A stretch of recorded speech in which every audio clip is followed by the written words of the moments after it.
She did not wait to be debt-free to live her dream.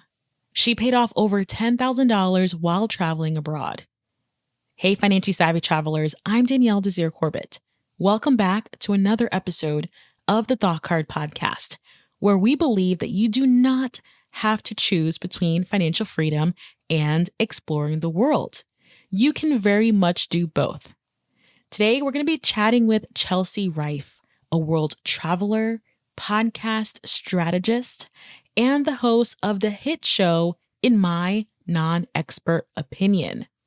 Chelsea's story is truly inspiring.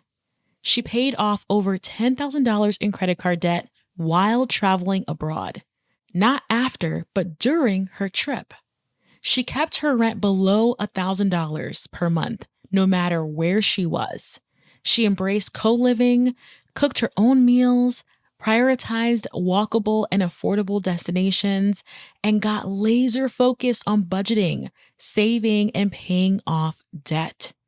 If you've ever felt stuck between wanting to explore the world, but you find yourself in debt, or you have perhaps tight finances, this episode is jam-packed with practical mindset shifts and strategies to travel and win at money. You can connect with Chelsea at chelseariffe.com and on Instagram at Chelsea Riffe. Welcome to The Thought Card, a podcast about travel and money, where planning, saving, and creativity leads to affording travel, building wealth, and paying off debt. We are the financially savvy travelers.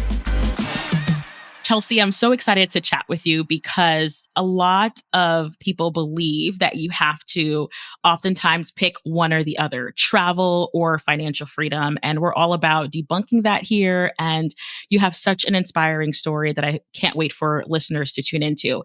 So paying $10,000 off in credit card debt is a big deal. Congratulations again. What made you decide to go on this debt freedom journey, to tackle debt while traveling? Because I think that's the key here. You didn't pause your life and not travel. You paid off debt while traveling. So take us back to that decision and how it came to be. Absolutely. So what happened was the opposite. I had racked up so much credit card debt while traveling, and it became very clear to me, if I want to keep traveling, I cannot operate in this way. I cannot just swipe and hope and pray and cross my fingers that like money is going to come from somewhere to pay for my next trip. And I think I was very impulsive, probably 2022, 2023, where I was very much keeping up with the Joneses, right? Oh, we're going to a club in Ibiza. We're getting bottle service. Great. I'll contribute. I'll cover it. I'll get the party bus. And it was no concept of looking at my numbers, which quickly added up. I think in 4 months during a group travel trip, I had literally racked up probably $10,000+ of credit card debt. And by the way, this is on top of like business debt that I had. So just from traveling, I had racked all that up. And it became apparent to me, if I want to keep up this lifestyle, it's not going to work this way. Because what was happening is I was getting crushed by interest payments. I didn't have any more credit card limit to work with because I had maxed all them out. And because I was using my credit cards all the time, all my liquid cash was going to paying them off versus saving and investing. So I could just quickly forecast, like, this is a terrible cycle to be in, and there's no way I'm going to be able to keep traveling if this is my operating system. So the decision really came from looking forward and seeing, like, how do I want to travel? Like, do I want to go back to the United States and settle down and get a job and do the whole song and dance, which I had already done. I worked in corporate America from 2014 to 2019. And I was like, no, I don't want to do that. I would rather literally find a different way to pay off my debt and make money versus going back to the way it was. So that was the big motivating factor, was essentially doing it the opposite way, racking up credit card debt and realizing it's time to shift the way I look at money and the way I operate if I want to keep traveling the way I do. What was your emotions during that time? Because I think a lot of times people feel sometimes regret, shame, avoidance. That's me. I'm an avoidance person. I know that. I know when I'm financially stressed, I'm avoidance. So what were some of those emotional tells that you had that made you realize, like, this shift has to happen in order for me to continue to live the life I want to lead? 100% shame. And you know what it came from was having conversations with other travelers and realizing how financially savvy they were and realizing I was nowhere on the same page. So, for example, I remember talking to a friend, we were in Cape Town, and he had gotten this super nice apartment. And he was like, I can't wait. I'm going to be here for 6 months. And I was like, how did you secure that? Because at the time, it was really hard for any of us to find great housing that we liked in a neighborhood we liked and da da da. And he was like, oh, I paid it all up front. I paid the landlord 6 months in rent up front.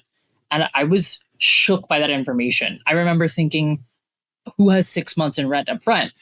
Turns out a lot of my friends did. A lot of my friends had thousands and thousands and thousands of dollars in savings. And I was like, I do not have the capabilities to pay for 6 months rent up front. And for some reason, that specific comment and realizing he was not the only one that could do that made me feel a lot of shame and definitely regret about that travel trip where I spent 10,000 plus dollars.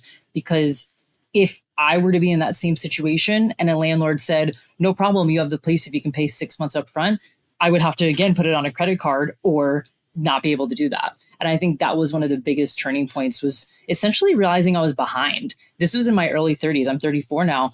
And I remember thinking, I should have way more savings than I do right now. I should have way more of a padded investment account. And the fact that people are able to live their lives 6 months from now without worrying was a huge factor in me making that big change. Very, very powerful. Very, very powerful. Okay, so walk us through your debt repayment strategy. Were you increasing your income, bringing more money in to get ahead with these credit card debt? Were you reducing your expenses, a mix of both? Walk us through the strategy and why you went through that strategy. The first part of this strategy was looking at my numbers. Because, like you were saying earlier, I was definitely avoidant. I was kind of operating with the mindset of like, hopefully my account doesn't overdraft, or hopefully it doesn't go over the credit card limit. Very much fingers crossed and just praying nothing happened. And I realized, if you want to pay off your debt, you have to know your numbers. And this was a message I kept hearing over and over again, especially as I started investing more into like finance content, was there's no way you're going to be able to increase your income or pay off your debt if you don't even know how much those things are. I didn't actually know what my debt number was. I just knew I was in a lot of debt. I didn't know how much my business expenses were. I just knew that I had business expenses.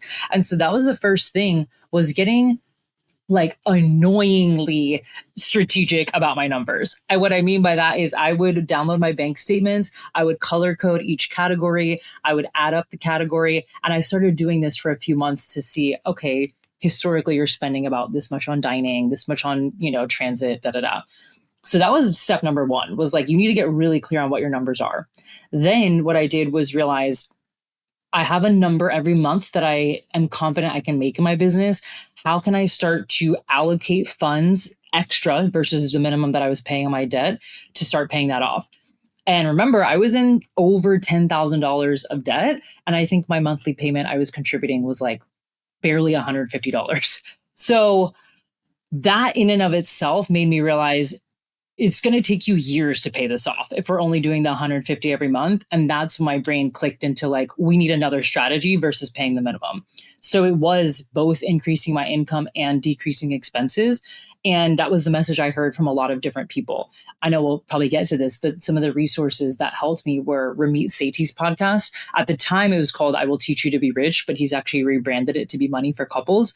And that was his main concept. It was like, you need to know your numbers and you need to probably increase your income and decrease your costs. And I could do that because I had my own business, which I think is super important to know. I was able to increase my income because I make my own prices, I choose my clients, etc. And that gave me a lot of hope, but also freedom and permission to be like, it's time to raise your prices. I have a lot of experience. I knew what I was doing, and getting comfortable with starting to allocate those higher price packages to debt payoff and not just like traveling and living my life, because that's kind of what it was before. It was very the old American way of doing it, of like, make a paycheck, below it, wait till the next paycheck. I couldn't operate that way anymore. Oh my gosh, I have so many tangents and so many side conversations. So I'm going to try to streamline this. Okay, so the first question that I have for you is, how frequently were you making additional payments beyond the minimum payment required by the credit cards. Because I know, sidebar, when I was paying off my student loan debt, one of my strategies was actually, in addition to my mortgage as well, is to increase my frequency of payments. So instead of paying once a month, I'm paying twice a month, tackling that principle faster. So how frequently were you making payments? It started off once a month, and then I think I continued once a month, but just bigger chunks. So I was starting instead of 150, then I moved it to 300, then 500. Then eventually, when I started making more income, it was 1,000. And then I actually had a large launch last June that I remember just being like, you could pay off your credit cards with this launch money. And that's what I did. I just allocated a huge chunk. So I did do, I guess you could call it, I don't know if it's the avalanche method now that I think about it versus the snowball one. I'm like, maybe it was the avalanche one, because once I paid off one huge chunk, I was like, let's just do the second huge chunk. So that's how I did it. My preferred method is definitely snowball. I'm a quick wins girl. I need to feel the wind beneath my wings. And that just really helps me. And I think understanding just basics, like how you operate, I think is so important part of like our debt freedom journey, because we'll know what will keep us in the game, which we'll talk about. Like it's easy to kind of get distracted and it's easy to kind of give up hope even though you're in it. So we'll definitely touch on that. Something else that you said was really profound is like, because you owned your own business, you could ramp up operations quickly to bring in extra income. And a lot of folks, when you're working a 9 to 5, asking for a raise, question mark, like there's give and take here between entrepreneurship and when you work a 9 to 5. So I really do appreciate that you mentioned that and you were able to kind of like ramp things up as you were thinking about your debt freedom journey, which I love. 100%. And I will actually add, because I think this is really important, is I started to have a vision beyond myself and paying off debt, because clearly that wasn't working for me. I've been in debt way before the last few years, right? I was in my 20s. I was blowing money. I used to live in Chicago and living paycheck to paycheck. And my short-term goals were just pay off this debt and you'll be debt free. Pay off this debt, you'll be debt free. And that was not motivating enough for me to pay off that big chunk of debt. And what I realized is like, I don't have a bigger vision beyond being debt free. Like what happens when that money is paid for? Where does that extra money go? And it's like my brain had been operating and got so used to this threshold of being in debt that I couldn't even dream bigger than like, what would it be like? And I remember my friend and I had a conversation and she's like, you could be hiring team members. You could be investing in higher ticket coaching. You could be traveling more. And I remember that got me a little more excited, but it still wasn't like the big fire that I needed. And then I think it was Ramit again. He started saying something like, envision your rich life. And he had talked about how he flew his family to Italy. They spent a month there. He covered all their expenses. And I was like, whoa, what if I had enough money where I could fly my entire family to Japan? I picked Japan because I wanted to go there. My sister's partner's Japanese. And so I was like, how cool would it be? And I'm telling you, for some reason, that lit up every cell in my body where I was like, Chelsea, you have the capabilities to make enough income to potentially take your family to Japan. And I'm telling you, it was like, boom. From there, I was like, let's go. Let's make the money. Anything I make is going towards the debt. It was just this really, really big momentum builder. And I honestly don't know if I would have paid it off that fast or with that much urgency if I didn't have that bigger vision. That motivation, that motivator, and everyone's motivator will be looking very, very different. Yes. Like for me, I want to move to Florida. I'm like, I'm tired of New England. I love That's where I'm from. I love New England in the fall, but like, I just need to get away when it starts getting cold. Oh my gosh, I'm from Florida, so I get it. You need the heat. Yes, absolutely. Okay. So you talked about taking this 4-month trip, and that was really a lot of your credit card debt came from that 4-month trip. Were you nomadic at this time? Were you already like traveling full time? What was your travel situation at that point? It was semi-nomadic. And the reason I say that is I quit my corporate job in 2019 and I moved to Australia on the working holiday visa. And I did that for a year. And the goal when I was in Australia was to be a lot more nomadic, but that's when COVID hit. So COVID hit when I was in Australia. And then I had started dating a German. And so we moved to Germany. And that was supposed to be my travel year because I had saved, I had quit my job, et cetera. And I ended up getting locked down. So I had experienced what it was like to live in other cultures and other countries and operate with different currencies, but I hadn't done the fully like bop around and let's see what's happening next quarter, next month. Like that wasn't fully in motion yet. So I would say that 4 month trip was the first time that I felt like, okay, now we're in the motion of being really, really nomadic. Do you feel like the planning process for that 4-month trip could have been improved or better to kind of manage your finances? Because let's talk about like the difference in lifestyle. When you are kind of stationary and you're in one place, even if you're not like a homeowner or anything like that, it's so different than bopping around. So do you feel like you could have made different financial decisions when you were planning that 4-month adventure? Oh, 1,000,000%. And you know what's so interesting is that 4 month trip, I already thought it was a large cost. And I actually reached out to the company to see if we could do like a brand partnership. And they did. I got 30% off the trip, which was incredible. And I remember thinking, this trip is already a high cost and we already have to pay for our own food, our excursions, etc. This is going to be an interesting kind of social experiment because it was with 25 other people. So we traveled, it was a bunch of remote workers traveling together for 4 months.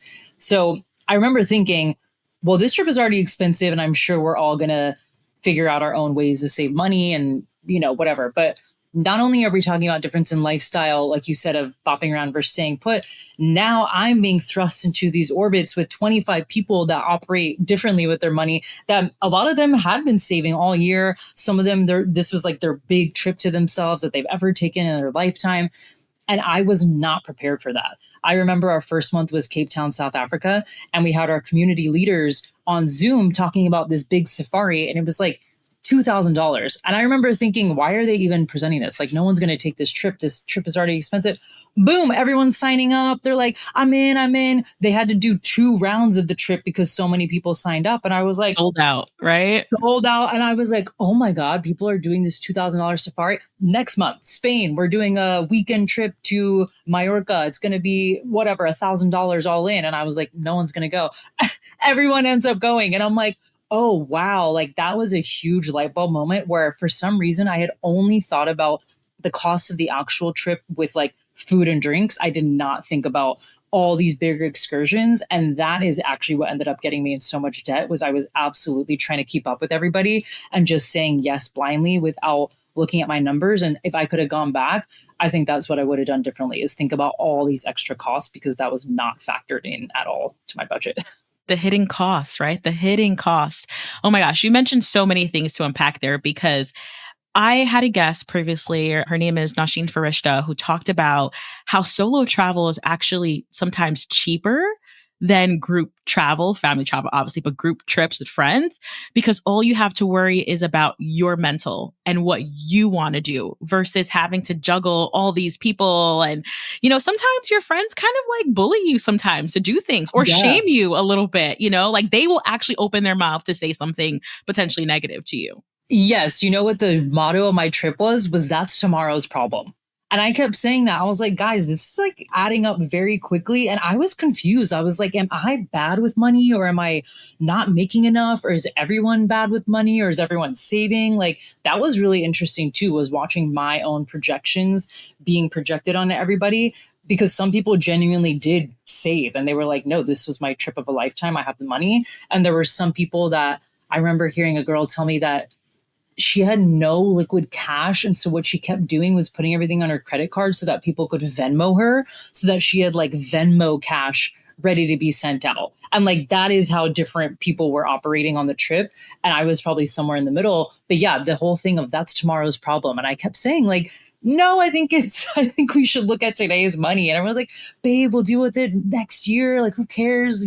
You're only on this trip once. This is the trip of a lifetime. And I really started to embed that belief in me and being like, they're right. When am I ever going to be with 4 people bopping around 4 countries in this type of environment? And I very much had the YOLO mentality, which led to that $10,000 of credit card debt. Something that I adopted really early on that has helped me not feel so much that stress or, bullying or anxiety is like actually the belief that this is not a once in a lifetime trip, that we can do this again if I'm financially responsible and I got my ducks in a row. So I so understand that. I don't have the same experience, but I definitely can see where you're coming from there. And you learned so much from that experience to share. So I want to kind of switch gears a little bit and talk about the cost reduction. One of the things that you were able to do is really manage your housing costs, where you were able to spend around $1,000 or actually less than $1,000 on a 7-week trip in Albania, which I was like, whoa, because housing is very, very pricey. So how are you able to cut down consistently the housing costs? And I'm assuming you would take those savings and throw it to your debt. Yes, that's exactly right. I always knew that housing was the number one biggest cost in my budget every single month. And I remember when I first moved to Chicago back in like 2014, my rent from my college years to Chicago years was obviously so different. And that was where it first hit me of like, oh, your rent is always going to be one of the biggest line items in your budget. So I always knew if I'm going to cut anything, it has to be housing costs. So then I came up with the idea that like if I can find something for around $1,000, that gives me enough wiggle room to then, like you said, put that extra cash towards savings or investing. So I kind of just came up with the number 1,000 based on what I saw of like, I don't want to live with roommates. I don't want to live in certain neighborhoods. I want a certain level of comfort, but I don't need to have the whole kit and caboodle and, 1 bedroom balcony overlooking the ocean. I was like, we can be comfortable with around $1,000. Now take that 1,000 US dollars, right? I'm American, so USD, and apply that into different countries. $1,000 can get you very far in certain countries. A few of them off the top of my head that the $1,000 got me more than just like, oh, studio bedroom was Argentina, Cape Town, Colombia, Peru, a lot of countries in South America, and actually even like Berlin was quite affordable. So I would go to these places that I wanted to visit, and I was like, you can find either Airbnbs or there's, different websites to do short sublets or short-term rentals, or even asking people, right? Like there were some times where I would just post on Instagram stories like, hey, I'm traveling to Denmark. Anybody have somewhere to live? And someone allowed me to cat sit in their multi-million-dollar home. And I got to cat sit for a week in Denmark in a beautiful space. And so I started finding all these opportunities. And you know what? That is what opened my eyes to the fact that you don't just have to look on like Airbnb. There's pet sitting, there's house sitting. People are like leaving the country and they're like, hey, I need someone to watch my house for a month. I'll give you it half off. There were just so many different avenues. And I got very resourceful and creative with finding these. And also the second thing from that 4-month travel trip I learned about was co-living. I had never heard of that before. I was like, oh, isn't co-living like a hostel? And they're like, no, it's for remote workers that don't want that hostel party environment, but want to be around other people. And co-living, I could find a nice room in a space with other remote workers and usually a co-work space for around $1,000 or less. And so that allowed me to, use those extra funds that I would have been spending, on a $1,500, $2,000 rent and just put it directly towards debt or savings. Ooh, okay. So I definitely had questions about co-living because that's the first time I've ever heard that. So is there a website for co-living? Is it you have to be in inner Facebook groups or inner circles? How do you find these opportunities? Oh my gosh, there's so many. I think one of the biggest ones that your listeners might know about is Outsite. And the way they bill it is like Airbnb for remote workers, but they have outsites all over, like in every major city. And then from there, you just start hearing about from other travelers, right? So let's say you go to a co-living. Most people that do co-livings have done other co-livings. And so I would go somewhere, let's say in Spain, and they would be like, oh, have you checked out the one in Cape Town and Amsterdam? No, I haven't. Oh, and then I go to the Cape Town one. Oh my gosh, you got to see the one in Berlin. And you hear all these different companies. So that's how I started finding out about co-livings. There actually is a website called coliving.com that curates all the co-livings. And I would just honestly Google things. And I would be like co-living in Romania, co-living in Amsterdam, da da da. And that drastically reduced my costs. And it also gave me more social time with people because we were talking about solo travel. It's a nice mix of like solo travel versus group travel, because what happened with that 4-month trip where I blew all my money was we were all traveling together as a unit and there was no, how do I say this? Like, it was almost expected that we just did everything together. So like, hey, 25 of us are going to go on the boat this weekend. You're coming on the boat and you're going to send us $75 to go on the boat. Where co-living is, I have my own little space and there's a communal space. So we can cook dinner together, we can play games, but like there's no expectation that we have to do everything together. I've been in co-livings where people don't even speak to each other and they're just kind of in the kitchen cooking and it's just a space to like save money and maybe be social. Where I've been in others where it's like we're doing everything together and it's allowed me to see different ways of operating. So yeah, co-living is one of the biggest ways I was able to save money while traveling too. Oh, okay. That is so interesting. And both of those are housing related. So I absolutely love that. Saving for a vacation shouldn't feel like assembling furniture without the instructions. You know what I'm talking about? Confusing, it's overwhelming, and somehow there's always a missing piece, right? Well, let's fix that. I can help you start saving consistently for your next trip without the hassle of spreadsheets, strict budgets, or overwhelm. When you sign up for my 5-day email challenge called 5-Day Jumpstart Your Vacation Fund Challenge, I'll send you a daily email with a bite-sized lesson to help you create a simple savings system that fits your lifestyle and income. The link to join will be in the episode description and the accompanying blog post. Let's talk about the challenges because now that you're on your debt freedom journey, you are, I can assume, grinding, making money, spending less, and focused to get out of debt. Walk us through what like your day-to-day choices were like. What were you offsetting? What were you doing to just mentally stay intact and grounded? Because I can imagine as you're traveling, people have things to say and want you to pull you in different directions. So talk to us about that. Yeah, in the peak of that payoff journey, I remember thinking, this is the time to buckle down and really not be influenced by all these social activities.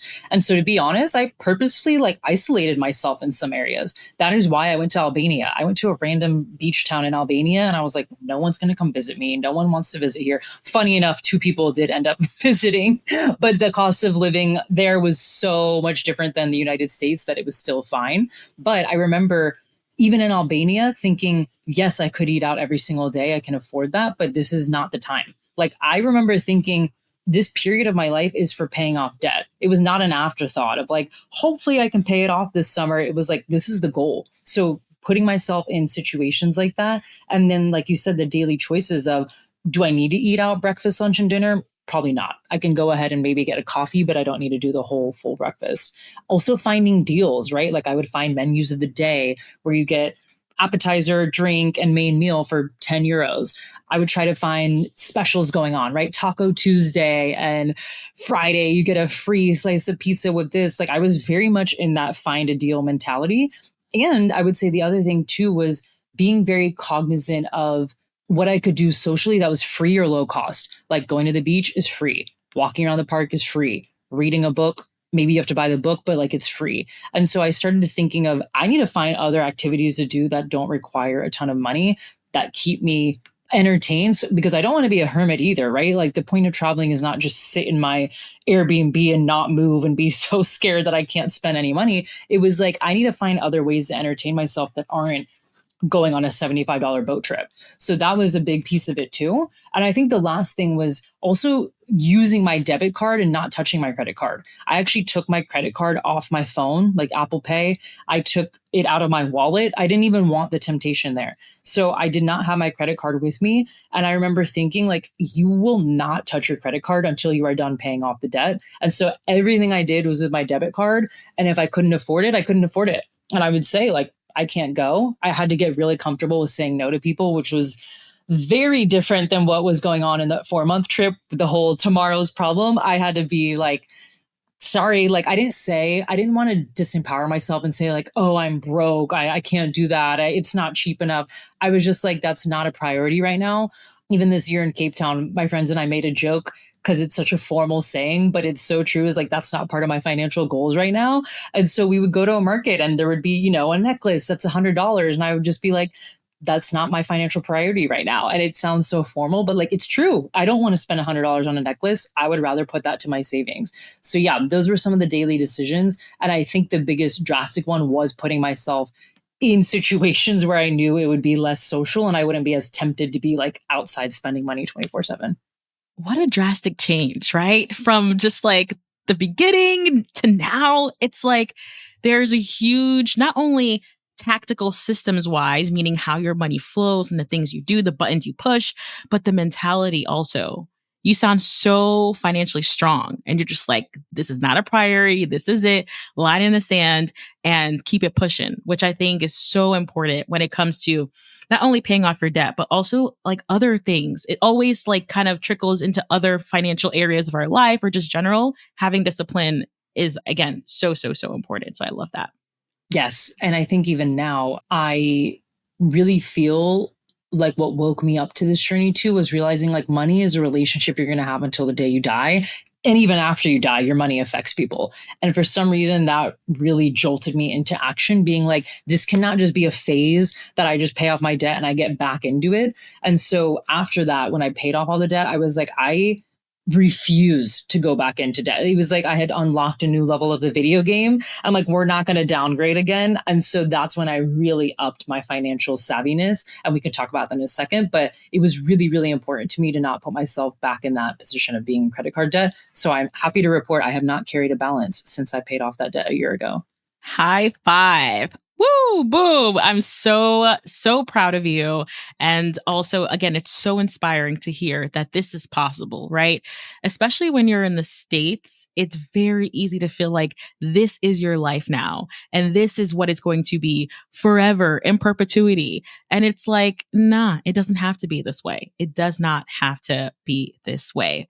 So you mentioned a few destinations because I always love hearing like where are the best cost of living places are lower side, but our quality of life could be really high. So you mentioned Argentina, Cape Town, Peru, even Berlin.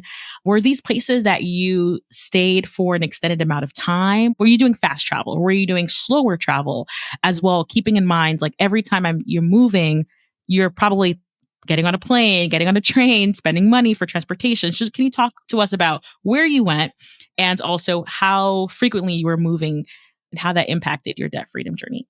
Yeah, absolutely. So in South America, most of the countries I went to, I stayed for at least a month.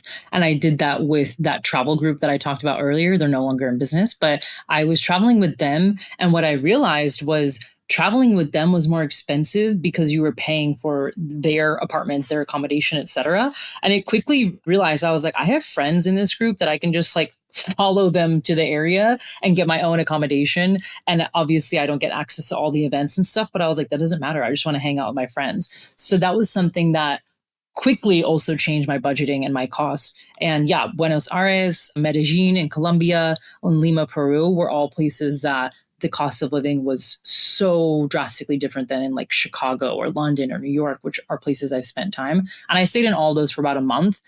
Cape Town, I was actually only supposed to stay for a month. So I really wanted to move to Lisbon, Portugal, which I found affordable enough for like what I was making and my lifestyle. It wasn't like so egregious, but it definitely wasn't like budget travel.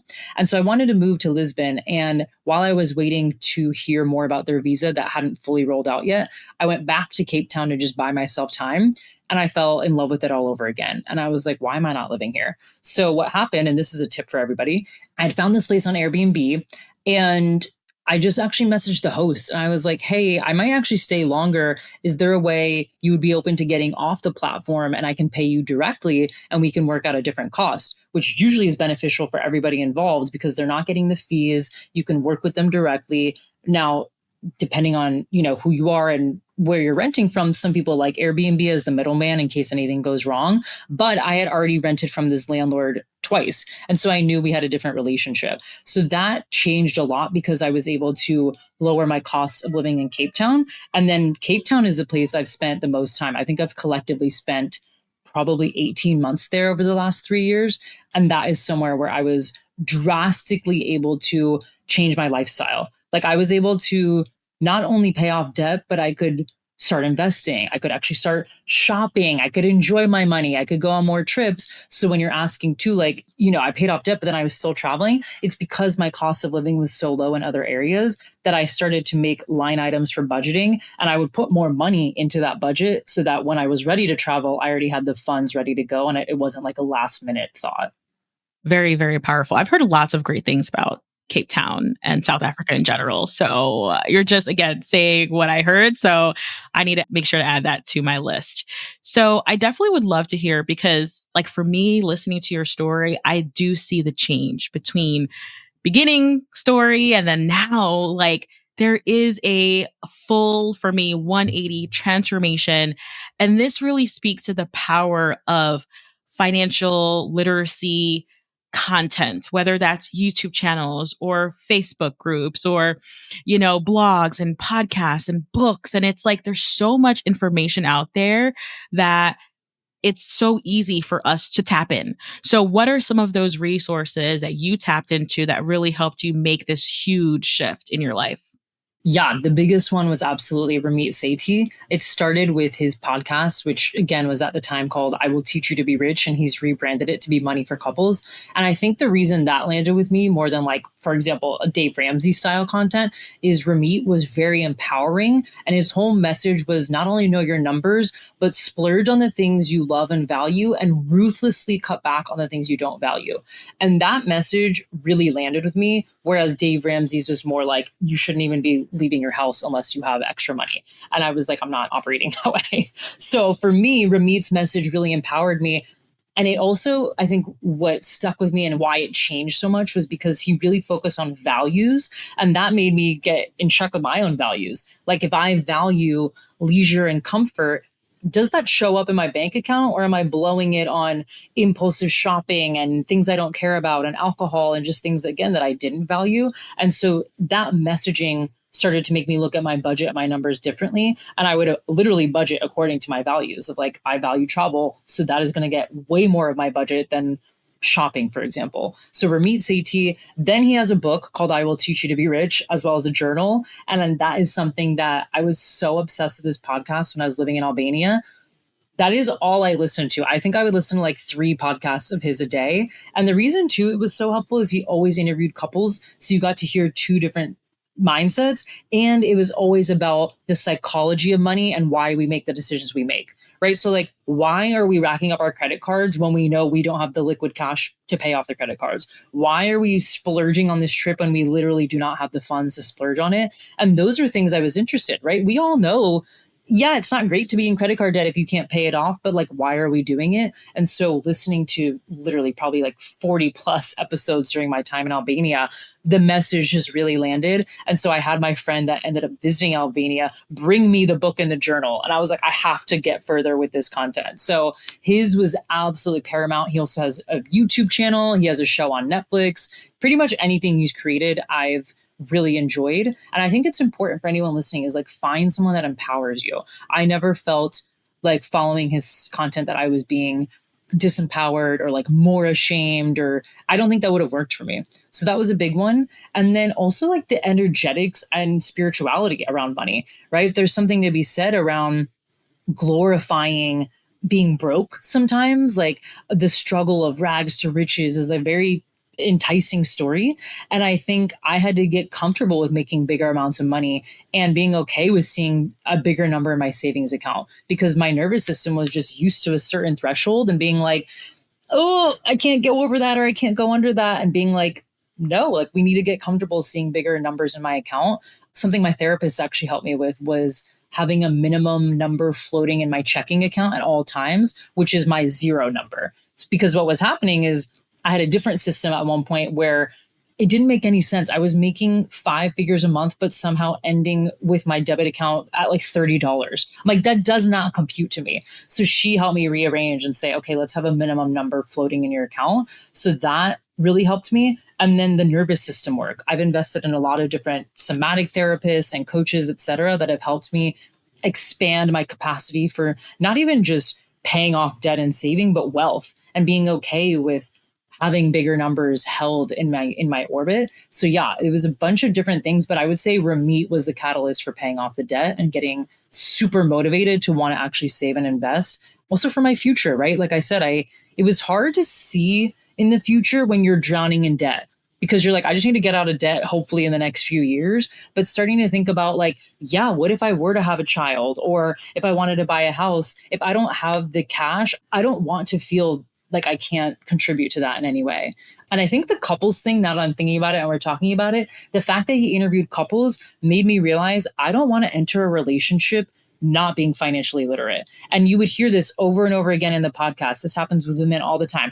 He's the money guy. He's the finance guy. I don't know the numbers. He touches them. Like, I don't even know what's happening. And there were so many episodes of that podcast where that ended up backfiring really badly on these women. And I remember thinking, like, I absolutely refuse to enter a relationship where the man is handling the finances and I have no idea what's going on. And I don't want to feel stupid. Like, I want to go into a relationship and feel like we are equals and we're having great conversations about money. And that is also a big reason why I paid off my debt too, is like, it's not just about seeing zero in the bank account. It's about being able to contribute in a partnership and in my life in a way that makes me feel like no matter what happens, I have my own back. And that is something you can't take away from me. Absolutely. Oh my gosh. Everything you just said. Okay. So for me, that zero number, like you said it in a way that I've felt, we've talked about it on a podcast as well, but you said it in a different way. So you said the zero number. And this is true. And this is where I feel like personally, sometimes my financial anxiety comes from not seeing my zero number, which actually isn't zero. It's not zero. It's thousands of dollars. But when I don't see that number, I just shut down. So I love that you mentioned that because I clearly am not the only one dealing with this. And I love that reframe. So, so powerful. And the boundaries, again, boundaries that you've heard through these podcasts of different stories, it's helping you define like your do list and your don't list. Like, here's what I do want and here's what I don't want for good reasons. And you have reasons for those things. So again, so, so, so powerful. I want to shift to our last gear because you have transformed your debt freedom journey to now taking sabbaticals, which is amazing. We've never talked about this on the podcast like this yet. So, how has your relationship with money and travel evolved? And what does it look like in this new phase? Like, I'm just chomping at the bits to hear. Like, tell me everything. Yes. Oh my gosh, yes. So that conversation I had with my friend last year where she said, like, imagine when you pay off your debt, where could all that money go? Again, I had never allowed myself to dream that big. And I remember thinking it would be really cool to take a few months actually off of work and travel, which at the time I was like, is that really different than being a digital nomad? But it is, right? I don't want to be on my laptop working, answering clients. And so the sabbatical was always a pipe dream, if I'm being honest. I was like, maybe in 5 years, that's not happening anytime soon. However, I've always worked in these interesting seasons in the last few years, especially where I'm really on work wise and then I'm really on socially with friends. So, for example, Cape Town, like January to March, there were probably 20 friends that visited, and all we're doing is everything together. So, work gets a little deprioritized, meaning I'll work a few hours a day and just kind of skate by. Where when they all leave, I go into like what I call a workhorse season where I'm like, let's go, we're launching one-on-one clients, like we're kind of really putting an emphasis on income increasing, and then I'll take a break again. So that's how my cycles have worked with work. So then I started thinking, okay, well, in that down season, instead of just focusing on friendships and socializing, what if you just took that time off? So that's when it started to become clear to me of I need to think about what a sabbatical would look like in one of those off kind of lower work seasons. And if I'm being honest, I don't think I allowed myself to dream about it because I didn't think I had the capabilities to save enough money because I was such an impulsive spender before. So I had to have this huge identity shift, and I was able to make that shift through a bunch of different mentors and coaching. But the shift was all you need to take the sabbatical, not all you need, but one of the biggest ones is the money to cover your costs. So if I had enough money that I could travel and pay for the bills, remember, I don't have bills, right? I don't have a house. I don't have a dog. I don't have a baby. I think this is really important for everyone to hear. I'm fully unbound. Like, I don't have anything holding me back. I don't have to cancel a lease or break anything. So that was really big to me, was like, I just need money to cover the cost of taking 2 months off. So again, knowing my numbers, what are my business expenses? What do I want to spend on housing? How much do I think flights are going to cost just from historically flying so much? And then I was able to allocate a budget to saving. So what I did was essentially the digital envelope system. I did this when I studied abroad. I had literal envelopes that said like Paris, Amsterdam, and I would put all my tip money in high school and college in that envelope. So by the time those trips came around, I had $500 allocated for a weekend trip in Paris. I did the same exact thing with my sabbatical. I opened an Ally bank account called Sabbatical Savings, and all the extra money started going into that. And what I would say helped a lot was having like the avalanche method as well, of being like, let's fill that account first, and then anything left over we can buy other little things. So I had to become a bit more disciplined again with like spending and being like, we probably don't need to go shopping this weekend. Maybe we don't need to get our hair done, because I want that money to go to my sabbatical savings account. Now, what helped was also having a bigger launch for one of my programs and forecasting for that launch and saying, okay, if I make this amount of money, this percentage is going to go to the sabbatical fund. This is going to go to taxes, da, da, da, da. But I didn't do that historically. Historically, my launches were like, woo, the money comes in. Let's just like see what happens. And I'm like, well, seeing what happens is not a strategy, at least not for me anymore. So being able to look at that money and say, okay, if X amount of people join and you make this amount of money, you could hit your sabbatical savings goal, but you need to be so intentional. Like as soon as that money hits the account, it's going straight into the sabbatical fund. It's not going to sit there for 3 weeks and like, oops, I spent it on a new outfit, or I forgot and I got this and that. I was like, it has to go directly into that sabbatical fund. So yeah, after it started to become more apparent to me that the money I needed to make for the sabbatical wasn't so egregious and I could actually hit it, that's exactly what I did. I had this launch. It was an amazing launch, and I was able to put those funds away, and now I'm able to take 2 months off. So amazing. This kind of reminds me a little bit of like my maternity leave fund, because I had a goal of like saving 4 months worth of expenses so that I can just turn off the freaking computer after having a baby. And I did it. And how empowering that is to know that we can do hard things financially, sometimes mentally hard things.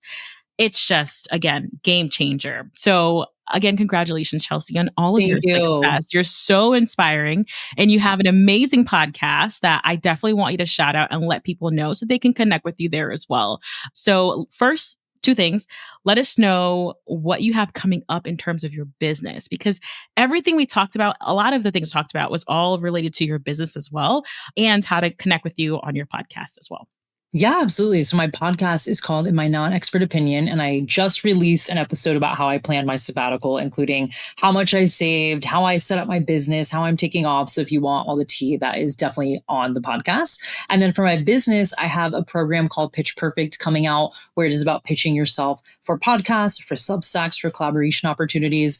Danielle and I got connected through pitching each other. And so that's something that I'm really passionate about, is showing people that your story matters and what you have to say is really important no matter your social following. And that's essentially what the thesis is of Pitch Perfect, is expanding your orbit and visibility by putting yourself out there. So that's something I would definitely encourage anybody who's wanting to get more visibility this year in a more aligned way. That would be perfect for you. And anything else, you can just visit my website, chelseariffe.com.